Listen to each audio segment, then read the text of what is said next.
Bom, algumas questões sobre as cores, né? Como a gente já sabe, né? Todo mundo assim, de computação, estuda física e tal, sabe muito bem que a cor não é uma propriedade do material, né? A cor é uma... na verdade, a cor é a forma como a gente percebe a cor. Tá aqui. Aqui, né? Você tem o estímulo e você tem a resposta, quer dizer, o que a gente percebe. A cor, na verdade, ela vem da nossa percepção do comprimento de onda que a gente recebe, né? Então, isso, na verdade, é a nossa percepção de cor. E como é que a gente percebe isso? Como eu falei para vocês, né, antes, a luz entra aqui, né, nos nossos olhos, né? E aí, quando chega aqui na retina, né, ela, né, incide aqui, a gente tem esses fotorreceptores, que são os bastonetes e os cones. E eles são proteínas. É muito legal, porque quando a luz bate naquela proteína, ela muda de formato. Aquela luz batendo ali, ela faz com que ela mude de formato. E essa mudança de formato da proteína faz uma cascata de sinalização em outras proteínas que fazem com que o nervo óptico transmita esses estímulos para o cérebro. Então, fisiologicamente, né, funciona assim. A gente tem os bastonetes que respondem à luz, simplesmente, claro e escuro. Eles são muito eficientes em perceber claro e escuro, muito. E os cones são quem percebem os diferentes comprimentos de onda. Basicamente, você tem o vermelho, tem um pico num determinado espectro ali do comprimento de onda. O verde tem um pico também, que por sinal coincide um pouco com o vermelho, está mais ou menos no mesmo tamanho de comprimento de onda, com um pequeno deslocamento.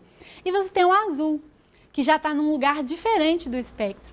Então, dependendo do comprimento de onda, aquele tipo de cone que percebe o verde, ou o vermelho, ou o azul, ele vai mudar de forma e vai proporcionar essa cascata de sinalização. Então, são os cones que percebem as cores. E até é interessante que é por isso que tem esses problemas de daltonismo, porque as pessoas têm um número diferente e a distribuição diferente desses cones nos olhos, né? Então, tem gente que tem dificuldade de perceber entre verde e vermelho e tem outros tipos ainda de daltonismo, né? Então, tem que tomar muito cuidado com o uso de verde e vermelho em visualização, porque existe um percentual relativamente grande, principalmente entre os homens, de pessoas que têm alguma dificuldade de perceber entre verde e vermelho. Bom, então, só por curiosidade, né? Vocês já sabem disso, porque o pessoal de computação geralmente entende bem de RGB, né? Tem dois sistemas de cores diferentes, um é o chamado aditivo, o outro é o chamado subtrativo. Esse que tem a ver com luzes, né? Você coloca uma luz vermelha, uma luz verde, uma luz azul, tende a somar branco, né? É chamado sistema aditivo de cores. Se você for olhar no ponto de vista de um pintor ou de uma impressora, a gente já tem o azul, o magenta, o amarelo e o preto, né? E aí você tem essa mistura que se chama subtrativo de cores. Para a gente, em visualização, a gente está um pouco mais preocupado com esse aqui, né? Mas um modelo muito interessante que a gente tem que conhecer é o HSV. E também o pessoal de computação conhece isso muito bem, porque a gente já trabalha com isso, né? Então, você tem um componente da cor, que é o matiz, ou a cor mesmo, né? Que é aquilo que você pode dar nome. Então, é vermelho, é laranja, é verde, é azul, né? Então, tem a ver com esse espectro aqui. Você tem a saturação, que já tem a ver com a pureza da cor em termos de quantidade de pixels brancos, né? Então, uma cor mais saturada, menos saturada. E você tem o valor, ou brilho também, né? Quantidade de luz refletida. Então, você tem aqui o menor valor, o maior valor. Então, isso aqui te ajuda a mexer com as cores, né? Movimentando aqui esses seletores aqui, você gera as mais diferentes cores possíveis, né? E aí vem a roda de cores, que veio no lugar errado, mas que eu mencionei para vocês que é muito útil para escolher cores adequadas para um projeto qualquer, né? De gráfico, de site, de qualquer coisa. Então, ela representa todo o espectro de cores, e o que é legal nela, que eu vou falar bem rapidamente, é o seguinte: cores vizinhas nessa roda, próximas, elas representam cores que são chamadas de análogas, parecidas. Então, elas são próximas, elas são harmoniosas. Se você quer, num gráfico, no site ou coisa do tipo, usar cores diferentes, mas que representem uma analogia ou coisas próximas, escolham cores próximas na roda de cores. Se você quer usar cores contrastantes, para categorizar diferentemente coisas, você pega cores opostas na roda. Porque a cor oposta na roda é a mais contrastante possível. Isso é uma coisa que é certa. Então, se você olha para essa roda e fala assim, eu achei esse azul tão bonito, gostei dele. Você vai usar ele no seu PowerPoint, por exemplo. E aí você quer uma cor que seja super contrastante a ele, você vai aqui e pega esse vermelho ou laranja. Então, essa roda é muito interessante por isso. Ela resolve o seu problema de dúvida na escolha das cores, né? E aí você ainda pode querer mais do que 2 cores, né? 3, 4 cores. Essa aqui é uma seleção que eles chamam de split complementar. Você tem o laranja e você quer cores complementares, mas você não quer só uma, você quer 2. Então, você faz assim, você pega o oposto e pega 2 assim. Então, essas 2 cores são complementares a essa e são análogas entre si. E aí você pode ter triádicas, por exemplo, 3 cores mais diversas possível. Então, você pega o maior ângulo que você consegue, né, cortar essa roda em 3, e escolhe as 3 cores. Tem uma série de ferramentas legais que tem essas rodas. Podem pegar Adobe Cooler, tem vários sites legais que tem isso aí, onde você vai lá, escolhe uma cor que te agrada e ele já te dá opções de cores análogas e complementares que sejam bonitas, harmoniosas e tal. Mas isso é muito útil, porque imagina que você fez uma visualização. Isso não é uma visualização, uma figura, mas imagina que isso aqui sejam objetos da sua visualização e eles representam alguma coisa. Por exemplo, são vamos supor que sejam os senadores, né? O pessoal faz muito visualização para mostrar como os senadores se posicionam a respeito de um determinado assunto e tudo mais. Então, você tem aqui um monte de pontinhos, cada um pode ser um senador. Quando vocês olham esses pontinhos, o que vocês acham? O que chama atenção ali? O que contrasta? Não é o vermelho que chama atenção? Por quê? Porque é uma cor que tem uma intensidade maior que as outras, né? Destaca muito. E os azuis, tem vários tons de azul e verde aqui, né, próximos, mas eles te passam uma ideia muito clara de analogia. Embora tenham cores diferentes aqui, eles são próximos. Então, a gente tem que usar a cor dessa forma. Se eu quero representar coisas que sejam análogas, ponha cores parecidas. Se eu quero que alguma coisa salte aos olhos, ponha uma cor contrastante. Então, essa é a ideia de usar cores nas visualizações. Tem diferentes paletas que você pode querer usar, né? Categóricas são aquelas cores complementares, o mais distantes possíveis na roda de cores e que a gente quer usar para representar categorias que são diferentes. Por exemplo, partidos diferentes, né? As sequenciais, elas são usadas para dados quantitativos. Por exemplo, eu quero mostrar o quanto vai chover em cada estado, né? Então, quanto mais escura aqui, mais vai chover. Quanto mais clara aqui, menos vai chover. E eu posso querer mostrar uma escala que a gente chama de divergente, que vai do negativo para o positivo, né? Aí você vai subindo aqui para o vermelho, subindo para o azul, e o meio geralmente é o cinza, que é uma cor que geralmente é usada para representar zero ou equilíbrio. Geralmente a gente usa cinza. Então imagina um gráfico desse. O que tem de estranho nesses gráficos, né? Esse aqui é um gráfico típico de um estudante de computação. Feio, né? Assim, em geral, viu? Porque tem alunos que são muito bons e fazem os gráficos muito bonitos. É o gráfico, assim, cores padrões, tipo, né? Verde padrão, azul, negócio, tudo muito brilhante, cores muito brilhantes, muito chamativas, cansam, né? O que deveria ser feito aqui para melhorar? Por exemplo, você poderia vir nessa roda de cores aqui, aqui eu peguei triádicas, né? 3 cores bem diferentes. Eu poderia pegar 4, né? As 4 cores mais diferentes, escolher aqui onde me agrada, né? Por exemplo, se eu pegar o azul, aí quais outros que eu vou pegar, né?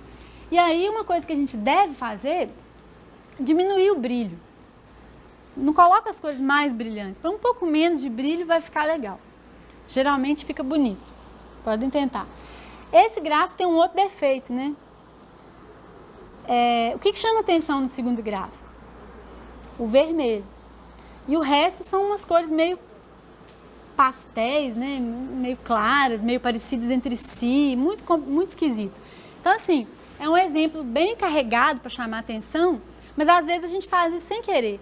Põe uma cor super chamativa, as outras que perdem a ênfase, e a gente dá ênfase para um dado que não precisava ter tanto destaque, né? E aí tem outros princípios, né? Por exemplo, aqui, cada barrinha de uma cor. Não precisa disso, né? Usa cor apenas se você precisa diferenciar entre os dados. Se não é necessário, põe tudo da mesma cor. A cor de fundo. Evite usar essas cores de fundo, né? Porque não é legal. Tá vendo? Destaca muito mais a barra de cima do que essa. Essa aqui ficou meio sumida, né? E aí tem uma série de outros princípios que a gente poderia falar sobre, por exemplo, qual é a finura que você deve usar, né? A espessura para uma linha do eixo X e Y. Para tudo isso tem guias, né? As bordas, o fundo, como é que deve ser o fundo. A gente não vai ter tempo para falar de todos esses assuntos, né? Mas a dica é: evite dar ênfase para o que não é dado.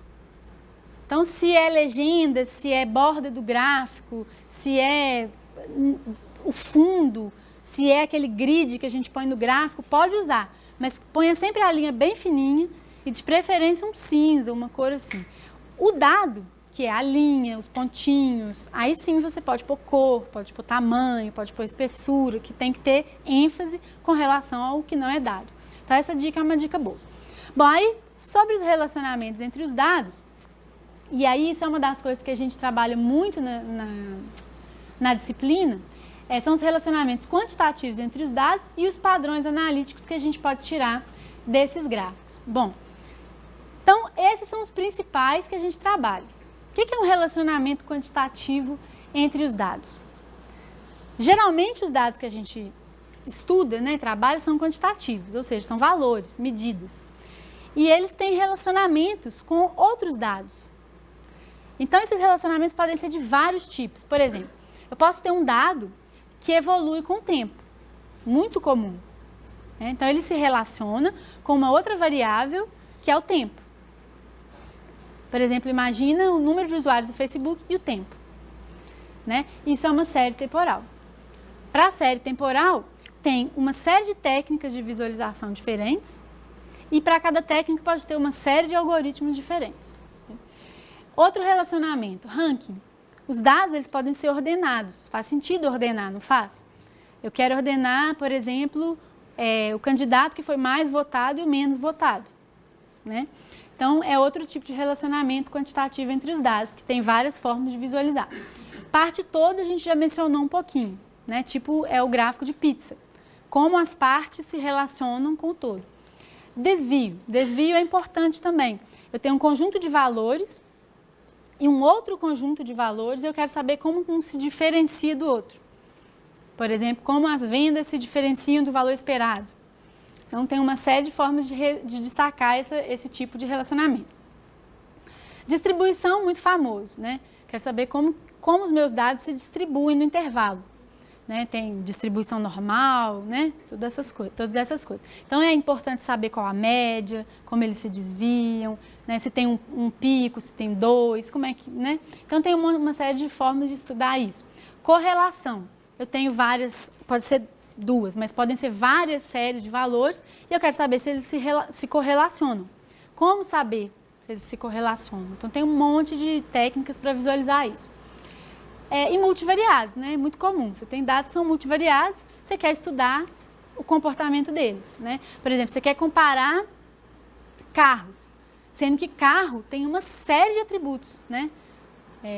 O valor, o consumo, a taxa de aceleração e não sei mais o que, né? O peso e tal. Então, você quer comparar carros, né, tendo em vista que eles são multivariados. Então, tem uma série de formas de visualizar isso. A forma mais, assim, uma dos relacionamentos, né, que eu pensei em mostrar para vocês rapidamente é a série temporal. Então, a série temporal é o relacionamento de dados mais comum que existe. Se você for pegar jornais, por exemplo, tem uma estimativa aqui que cerca de 3/4 de todos os gráficos que saem em jornal é série temporal. Por quê? Porque é muito importante entender o que aconteceu no passado para a gente tentar prever o que vai acontecer, né? Então, assim, série temporal é muito usado e tem alguns padrões analíticos que são importantes quando a gente está olhando uma série temporal, que são, por exemplo, a tendência. Qual a tendência dessa série temporal evoluir? Está caindo, está crescendo? Se for olhar lá, olha lá a ação da Petrobras, né? Um bom exemplo. Você quer saber como foi no passado, você quer saber o que está acontecendo agora e qual a tendência. Você vai comprar ou não vai? Então, tem a ver com a tendência. A variabilidade, quer dizer, será que aquela ação é uniforme no tempo? Ela, né, não varia muito? Ou ela varia demais? Cai, sobe toda hora? Então, é outro padrão visual que eu tenho que ser capaz de identificar nesse tipo de dado. Taxa de mudança. É mais sutil um pouquinho, né? Mas eu quero saber qual é a taxa de crescimento. Está crescendo 10%? Essa taxa é constante ou essa taxa também está crescendo? Imagina, está crescendo a uma taxa crescente. Então, é uma coisa interessante. Covariação de duas séries, né? Será que as duas séries evoluem da mesma forma? Ciclo. Ciclo é muito importante, né? Em alguns casos. Eu quero saber se esse negócio é sazonal, se tem um padrão que se repete, né? Exceções. Quero identificar pontos ali de interesse que são anômalos. Então, tudo isso é interessante se olhar numa série temporal. E aí tem exemplos aqui, né, de tendência crescente, decrescente, estável. Exemplos da variabilidade, né, uma coisa que varia pouco, uma coisa que varia muito. Tá vendo como a gente, como analista de dados, a gente tem que se acostumar com esses padrões? A gente só sabe que eles existem se a gente estudar, né? E depois que a gente sabe que eles existem, é fácil encontrar num gráfico, olhar para um gráfico e achar esse tipo de coisa, né? Taxa de mudança, né? Você tem aqui, isso aqui é o valor absoluto, isso aqui é o valor da taxa de mudança. É diferente você olhar o valor absoluto e a taxa, né? O ciclo, tem gráfico que você mostra assim, né, como um gráfico de linhas, mas ele não destaca muito bem que o comportamento pode ser cíclico, se repete, né? Exceção, tem um ponto aqui que fugiu do comportamento mais ou menos esperado ali, né? Bom, então, várias técnicas que poderiam ser usadas para série temporal. O gráfico de linha é o mais padrão, né? Mas o gráfico de linhas e pontos também é usado, o gráfico de barras. Cada um tem suas vantagens e desvantagens, né? A gente não tem tempo de trabalhar isso aqui, mas para cada problema, uma técnica pode ser mais eficiente que a outra, né? O gráfico só de pontos, né? Esse aqui é um exemplo ruim, em que você tem pontos em posições que não são uniformemente distribuídas, e aí não se deve fazer isso, ligar com linhas, porque você engana o usuário, né? Você está dizendo para ele que aqui ficou estável, e não necessariamente isso é verdade. Então, o certo é colocar assim, né? Outra opção muito usada para série temporal é gráfico de radar, quando você quer identificar ciclos, né? Aqui tem o exemplo desse gráfico. Mapa de calor, né, os heat maps, como esse exemplo aqui, são muito usados também para série temporal. Essa série temporal é uma série engraçada, porque você tem vários dias aqui do mês, e aí aqui você tem, isso aqui né, nas linhas são os dias do mês, nas colunas são as horas do dia. E aí o que eles estão mostrando aqui? É um assunto muito interessante. As horas de sono do seu bebê. Então, o bebê dorme, a pessoa vai lá e marca no programa assim, dormiu. Aí ele acorda, ele vai lá e fala, acordou. E aí, qual que é a ideia aqui? É tentar estudar se tem uma tendência. Se o menino dorme de um jeito, né, parecido todos os dias ou não. Então, eles fizeram um negócio que é legal aqui, né? Botaram aqui uma linhazinha que é o consenso. Tá vendo? Então, clarinho significa, ó, geralmente o menino está acordado.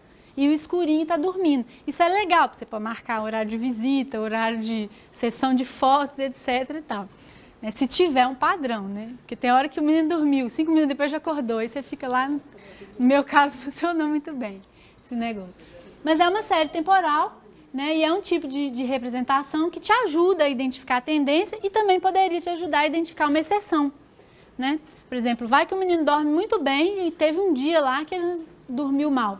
Por exemplo, esse gráfico aqui, ele mostra o servidor web, né, os acessos no servidor.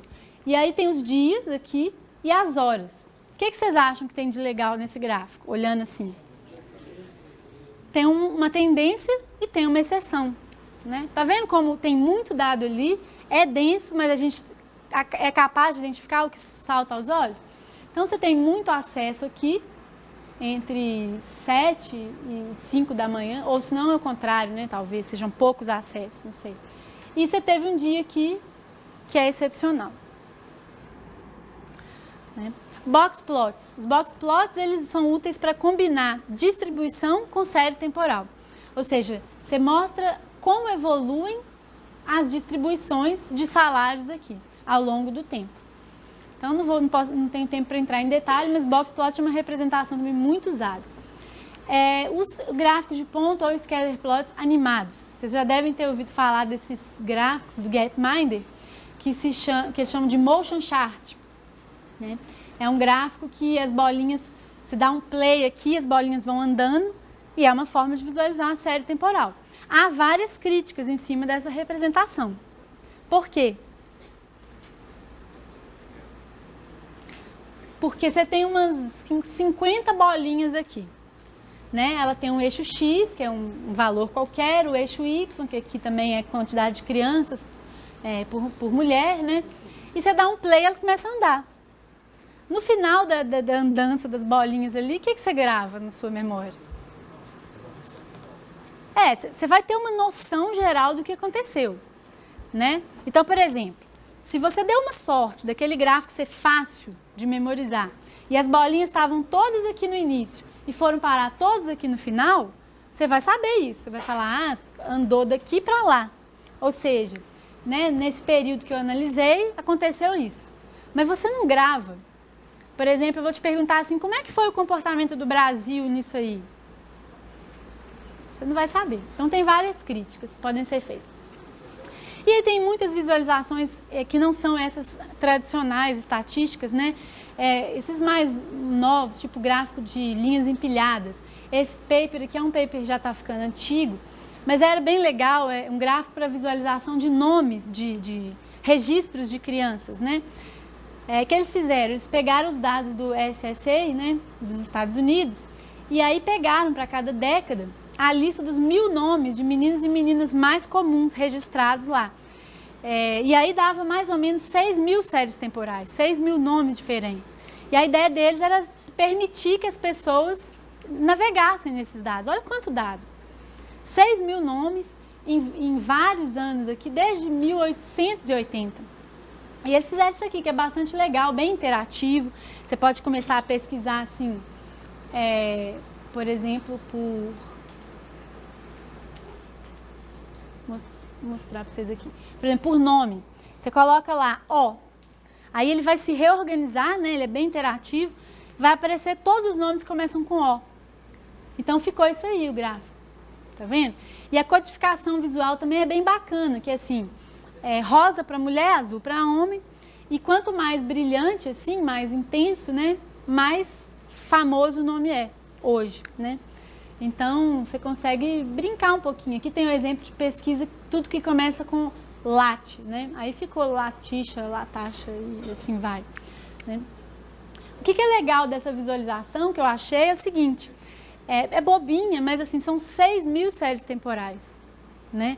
E é fácil navegar, fácil explorar, e tem uns macetes aí que eles fizeram, né? Porque você não consegue exibir de fato 6.000 séries temporais na tela. Não tem resolução para isso, não dá. Então, eles fazem um esquema de calcular a frequência de cada nome e, na prática, o que eles exibem aqui, na hora que você olha essa visualização inicial, essa aqui, são as 200 faixas mais frequentes, porque são aquelas que ocupariam mais de 2 pixels. Então, você vê, até para fazer a visualização, você encontra essas questões sobre escalabilidade mesmo, né? Na prática, você não consegue representar tudo e você precisa deixar que o usuário pense que ele está vendo tudo, né? Então, eles têm uns exemplos aqui. Essa é bem famosa, né? Um gráfico, assim, bem... Eles falam emocional, assim, ele é bem interessante. Foi usado no Last FM para mostrar as músicas que o usuário escuta ao longo do tempo. Então ela tem uns algoritmos bastante interessantes por trás para conseguir fazer esse negócio bonito, parecendo um rio, assim. E tem toda uma estratégia para escolher as cores, que é inacreditável. Se eu contar, vocês vão pensar, gente, o pessoal gastou muito tempo. Eles pegaram fotos de imagens bonitas, de paisagens maravilhosas no mundo, bastante saturadas e tal, e aí eles escolheram cores nessas fotos, tipo cor do pôr do sol, cor do nascer do sol, cor do rio. Então, assim, a escolha das cores teve toda uma estratégia interessante, sabe? E aí foi usado, até saiu no New York Times para mostrar os desempenhos dos filmes, né? Aqui está no verão de 2007. Então, os algoritmos que eles usam para desenhar essa técnica, depois quem tiver interesse dar uma olhada no paper, são extremamente elaborados para conseguir essa estética tão refinada, né? E aí você vê que o centro do fluxo aqui, né? Quanto mais no meio do fluxo, mais estável, mais frio, né? A cor é mais fria, azul. Porque são músicas ou artistas que você escuta há muito tempo. E essas músicas novas que você descobre, os artistas novos que você descobre, eles vão mostrando na borda. Então você vê que comecei a ouvir isso aqui, de repente parei, né? Então tem muito elaborado. Isso aqui é uma visualização, não é muito bonita, mas eu achei interessante porque ela é feita para mostrar ciclos. Então imagina se eu fosse usar essa visualização para tentar identificar ciclos ou comportamentos sazonais. Não é apropriado. Aí eles propuseram essa aqui, que é uma espiral. Então aqui, por exemplo, você está mostrando o número de horas de sol naquele país ou naquela cidade, né? Então você vê claramente aqui o comportamento, né? Noite e dia. Né? E aí você também pode ver um comportamento de estações do ano, né? Então tem uma estação que é muito iluminada e tem uma outra estação aqui que é pouco iluminada, né? Então dependendo do país você vai ver que noite e dia tem pouca luz, né? Então representações diferentes para evidenciar padrões visuais diferentes, né? Então aqui é essa ideia de ciclos, né? Essa aqui é a que eu contei para vocês no início da Wikipedia. Então tem um paper sobre isso, quem tiver interesse. Visualização da evolução da Wikipedia. Essa é muito interessante, se tornou já bastante famosa. Esse autor também faz coisas muito legais em visualização, que é o Jeffrey Heer. São gráficos de horizonte. Eles deram o nome de gráficos de horizonte. Cada linha dessa aqui, bem apertadinha, é uma série temporal.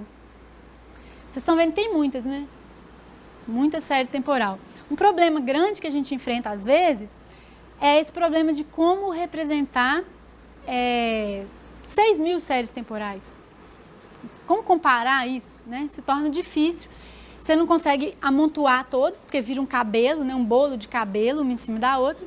E aí, nesse caso, eles queriam evidenciar o padrão positivo negativo.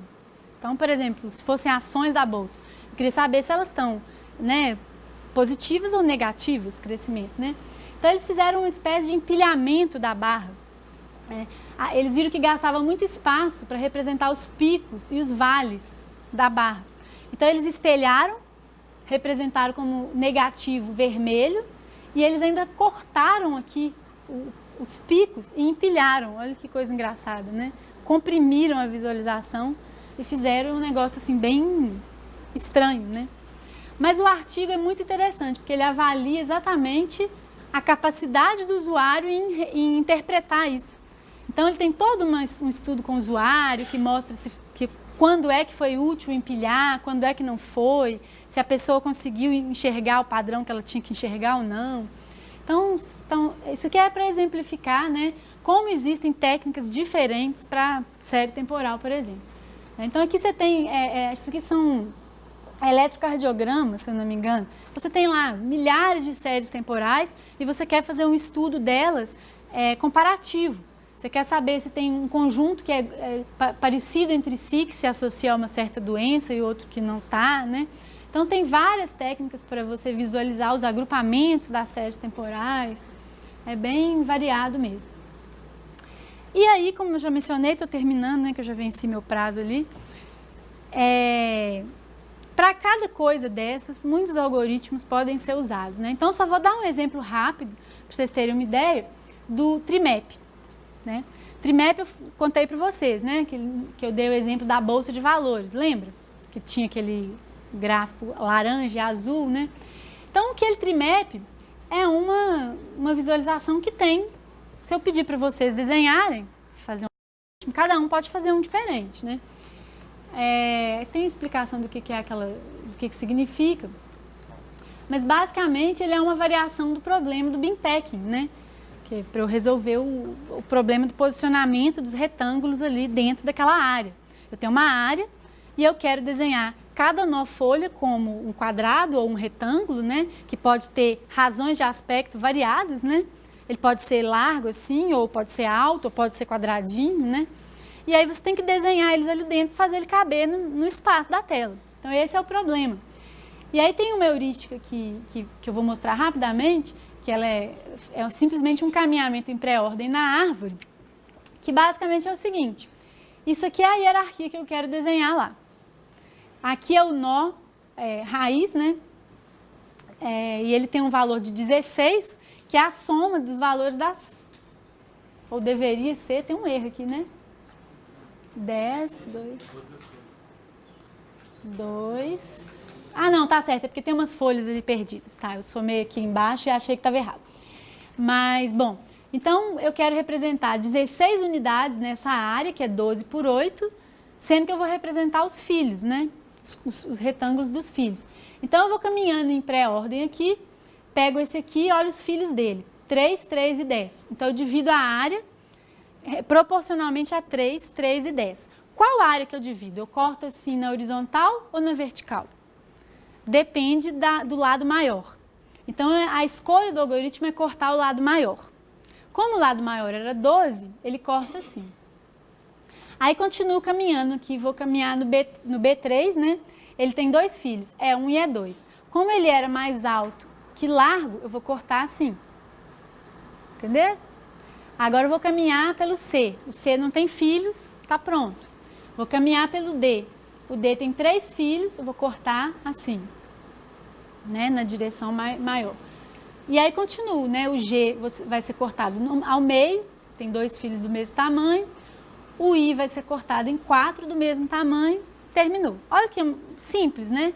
Um algoritmo muito fácil, simples de fazer demais. Mas, bom, como todo algoritmo simples, ele deve ter alguma desvantagem, né? Então, típico layout dessa técnica Slice and Dice. Feio, né? Feio e ruim, porque como a gente quer geralmente uma interface que seja interativa e clicável, quando você tem um retângulo assim, espremidinho, você não consegue nem clicar nele. Então, muito ruim. Então, existem dezenas de algoritmos para isso. Olha exemplos aqui. Alguém que teve a ideia de sair dessa Slice and Dice e ir para o Squarified, quer dizer, eles tentam fazer um layout quadrado. Ao invés de deixar fazer retângulo espremidinho, tentar fazer mais quadrado. Aí também tem desvantagem, essa técnica.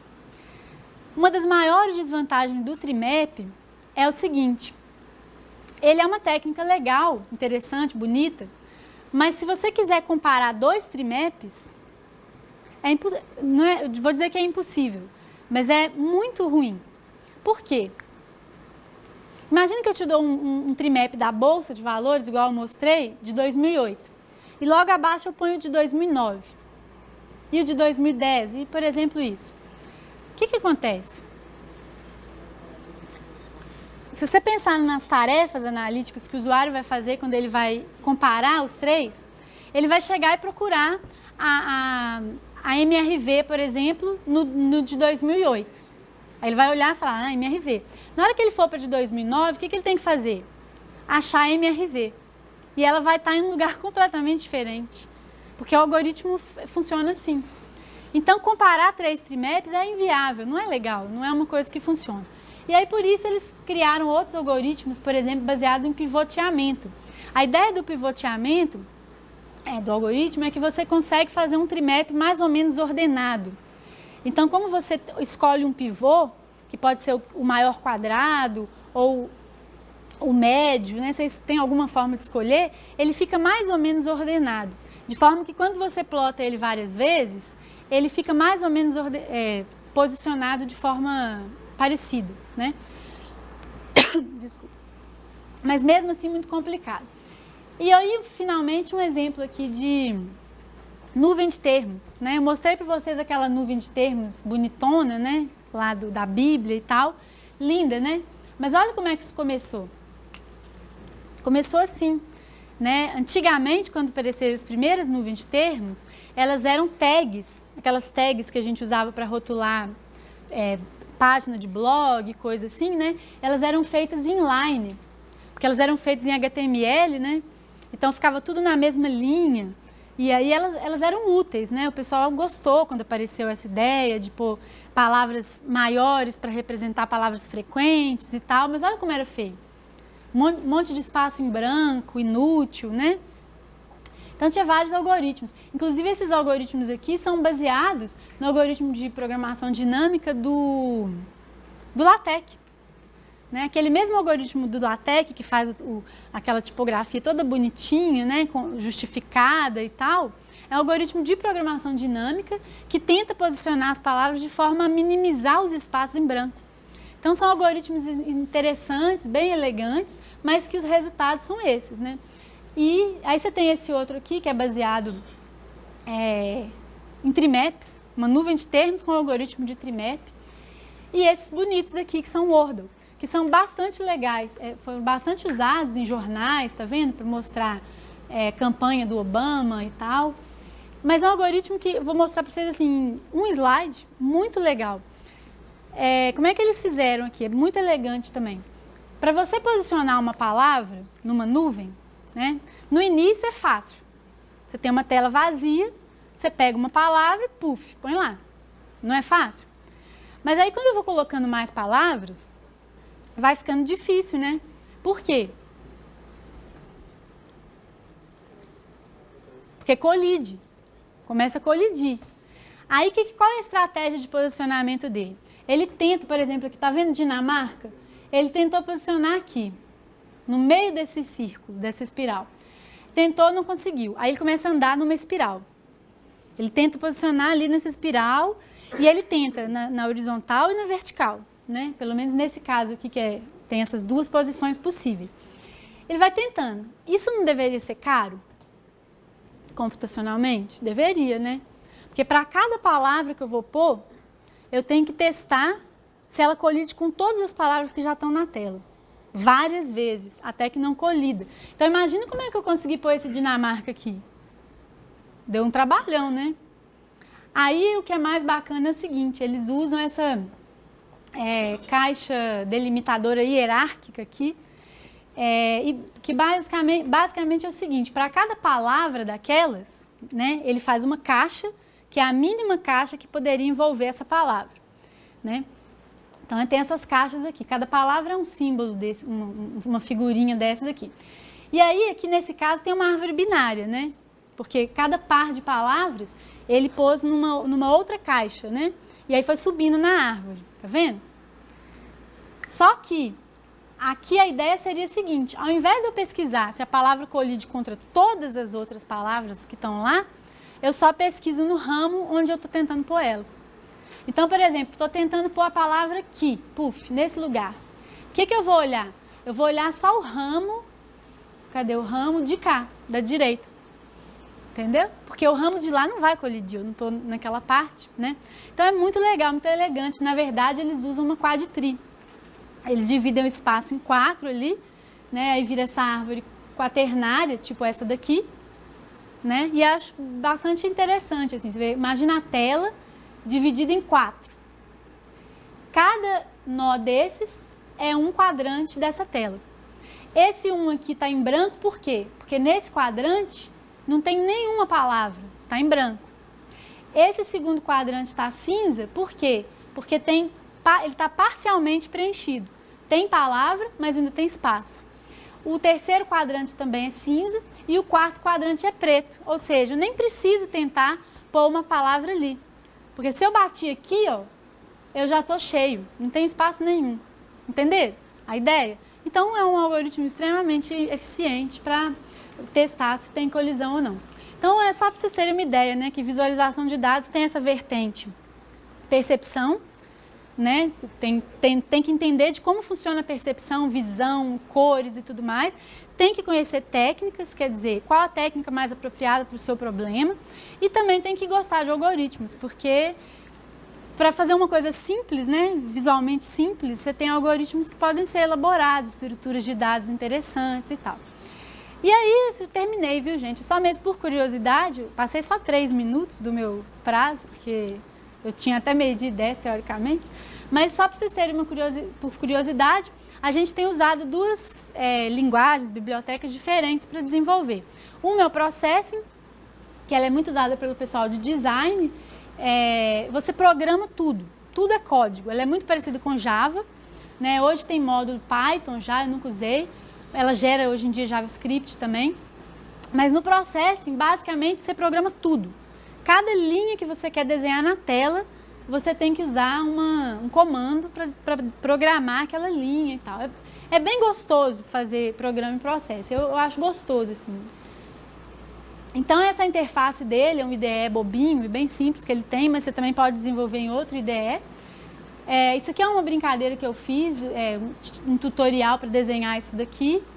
Quem tiver curiosidade para ver um exemplo, está no curso de verão de 2012 que eu fiz esse negócio.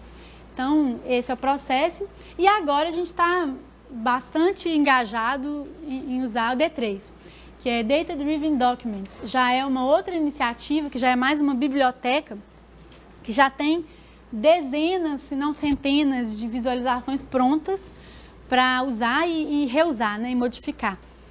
E aí, o grande desafio de D3 é saber JavaScript, porque quem sabe JavaScript tem uma facilidade muito maior de aprender D3. Então, D3 eu diria que ele é um pouco difícil de aprender, mas depois que você aprende, você faz coisas muito poderosas, muito bonitas, animadas, com transições, interações de forma muito fácil. Então, ele, como está dizendo aqui, ele usa HTML, SVG, CSS, uma mistura de tudo. Né? Você manipula o DOM lá dentro, né? E, bom, eu acho que para quem for aprender, vale mais a pena começar pelo D3. Né? Bom, e aí finalmente é isso, tem essa disciplina de visualização de dados, que ela é sempre segunda e quarta no horário de almoço, né? 11h10. E, bom, é isso. Se alguém quiser olhar alguma coisa, tem no site. Obrigada pela atenção de vocês.